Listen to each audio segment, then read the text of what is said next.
నమస్తే గురూజీ. నమస్కారమ్మా. గురూజీ, అసలు మరుగుమందు అంటే ఏంటి? నిజంగా ఉంటుందా? అది ఉంటే ఒకవేళ అది మనకి పెట్టారు అనేది ఎలా తెలుస్తుంది? తప్పకుండా తల్లి. ముందుగా శ్రీ మహాగణపతి దేవతాభ్యో నమః. చూసే వీక్షబంధువులకు అందరూ కూడా నమస్కారం. అందరూ బాగుండాలి, అందరూ క్షేమంగా ఉండాలి, ఎటువంటి వశీకరణకి మరుగుమందుకి బలి కాకుండా అష్టైశ్వర్యతో సంతోషంగా పిల్లల పాపలతో ఉండాలి. సో ఈ మధ్య కాలంలో ఇవి చాలా అరుదుగా అయిపోయింది. సో మెడిసిన్స్ దొరికేటట్టుగానే మరుగుమందులు కూడా అంటే మరుగుమందు అనేది ఈ మధ్య కాలంది కాదమ్మా. అది మనకి త్రేత ద్వాపర కలియుగం నుంచి ప్రారంభం నుంచి కూడా ఉన్నవంటి రాజులు మహారాజులు చేసేవంటి ఒక ఆచారం. ఒక రాజ్యం ఒక రాజ్యాన్ని మనం తెచ్చుకోవాలంటే ఒకళ్ళు ఉన్నవంటి దాసులు ఉంటారు. వాళ్ళు ఏం చేసేవాళ్ళు అంటే రాజుకి మరమ్మత్తు రాసి ఆస్తులన్నీ రాసుకోవడం చేసుకోవడం, ఆ రాజ్యం వదిలిపెట్టిపోవడం, అటువంటివన్నీ కూడా నేను అంటే ఉదాహరణకు మనం శకునినే చూసుకోవచ్చు. శకుని చేసిన వంటి ఒక ఆలోచనలు ఈ రోజుల్లో ఎవరు కూడా చేయకపోవచ్చు. ఆయన ఇంత పెద్ద విలన్ ఎవరు ఉండకపోవచ్చు. కానీ శకునిని పూజించే వాళ్ళు కూడా ఉన్నారు. శకునికి ఒక ఆలయం కూడా ఉంది కొన్ని ఊర్లలో. సో వాస్తవానికి ఏదైనా నిప్పు ఉంటే కానీ పొగ రాదు, పొగ ఉంటేనే నిప్పు రాదు అని ఒక సామెత. సో అక్కడ నెగిటివ్ రోల్ లేకపోతే ఇక్కడ మీకు పాజిటివ్ రోల్ రాదు, అంతే కదా.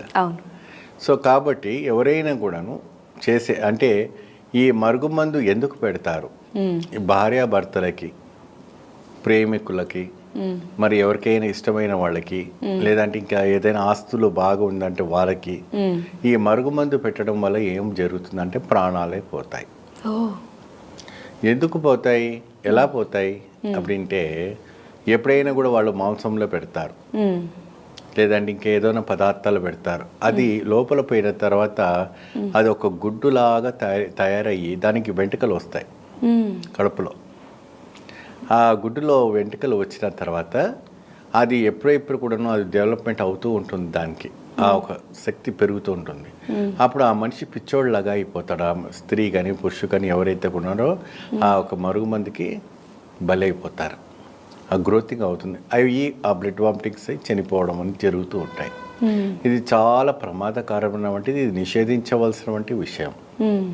ఈ మరుగుమంది అనేది నెత్తికి పెడతారు, కడుపులో భోజనాల్లో పెడతారు, ఒంటికి పూస్తారు.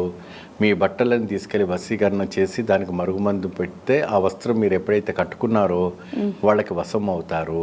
అనేక రకమైనటువంటి ఈ తంత్ర సాధనల్లో ఇటువంటివన్నీ సర్వసాధారణమైనటువంటి రాజతంత్రం. ఇదంతా ఆ రోజు నుంచి వచ్చేవంటి ఆచరణ, ఈ మధ్య కాలంలో కాదు. ఈ రోజుల్లో అంతే టెక్నాలజీ పెరిగింది. ఒకసారి పెడితే కంపల్సరీ ప్రాణహాని వరకు వెళ్తుంది. అయితే విరుగుడు కూడా చేసుకోవచ్చు. విరుగుడు అంటే కక్కించుకోవచ్చు.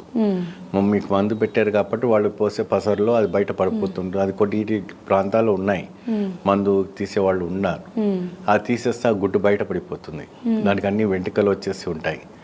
ఆ వెంట్రుకలు ఒక రకమైన వంటి ఒక బ్యాడ్ స్మెల్తో బయట పడుతుంటుంది. అది మీరు కానీ వినిగా దాన్ని వినరు, చూడలేరు, ఆ శ్వాస కూడా చూడలేరు, అంతటి భయంకరంగా ఉంటుంది.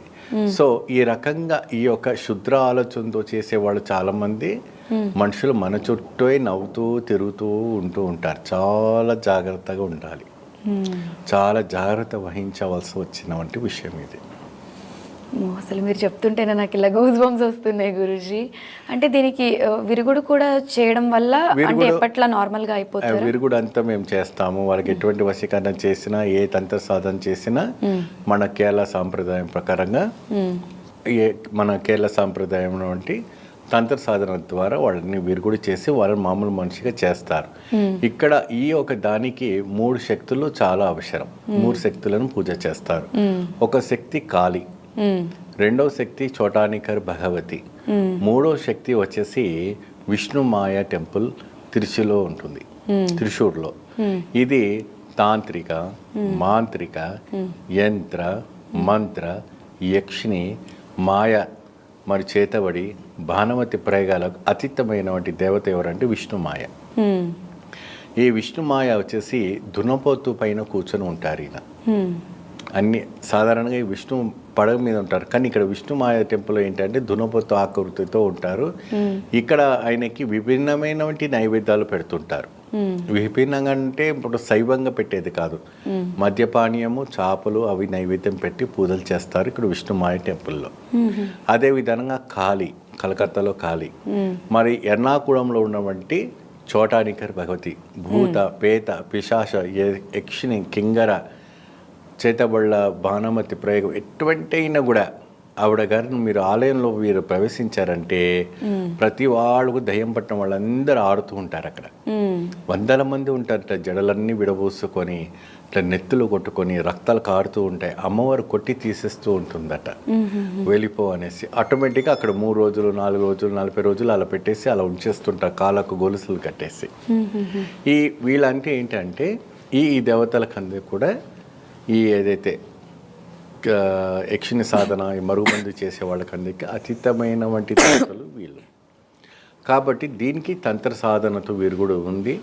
వాళ్ళని సేవ్ చేయవచ్చు.